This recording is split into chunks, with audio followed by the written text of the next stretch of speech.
We're in Rogers Place, and currently we're sitting on the PCL Loge level looking out over the spectacular arena.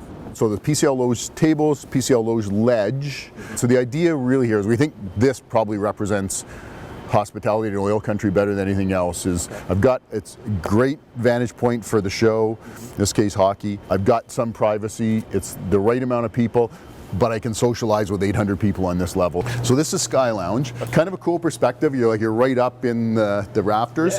Looking down, still a good hockey sight line on it. Part of the intent in the design was make it functional for not just the events going on, but what could we do other nights? And probably it's really just limited by the creativity of people looking for a unique space for them. We have 3 suites that we hold back for nightly rentals, and the balance of them, the other 54, are licensed on long-term licenses. The majority of them are 12-seaters. There's actually 2 13s. We're in a 13-seater now, and that's because we're at the end of the horseshoe. We did a lot of research on it. We found out the products that our fans wanted. We ended up touring over 40 venues, arenas, stadiums. Basically over a 2 or 3 year period, we'd come back, we'd bring products, we'd see them in other markets, come back, test them with a wide variety of fan bases, not just hockey, concert goers as well. We had a presentation suite done at our presentation center about a year and a half ago, right to the specs of this, and there was a couple events we had in there where there was over 30 people, not including the seating area, just standing inside the suite with lots of room.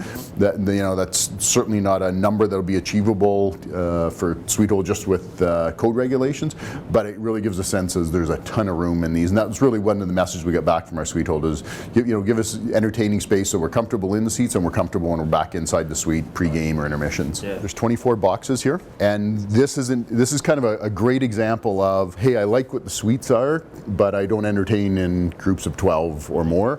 Give me something a little bit more bite-sized. So theater boxes are 4 leather armchairs. So you're basically sitting in a loose armchair in the front. Private box, and then if you like a suite, if you want to have a couple extra guests, you've got the ability to do that. Because of the size and the way we've configured it, and we've spread pricing a lot wider, that there's actually the lower bowl entry price point for season seats here, and the upper bowl entry price points for season seats here is actually lower than it was at Rexall last year. So that doesn't represent all seats in the building, but one of the things the larger building allowed us to do was have a much broader range of prices. So, for example, here, aisle seats, we took advantage of being a brand new building and everyone relocating. Our aisle seats have got a premium on them if you want to sit on the aisle, but ultimately what that does is help us offset someone who's not on an aisle or someone who's coming in. And so we wanted to make it accessible that if you're in the second bowl at Rexall Place, you had the chance to move financially and location-wise into the lower bowl here, and the process worked pretty smoothly for us on that. Cool. Yeah.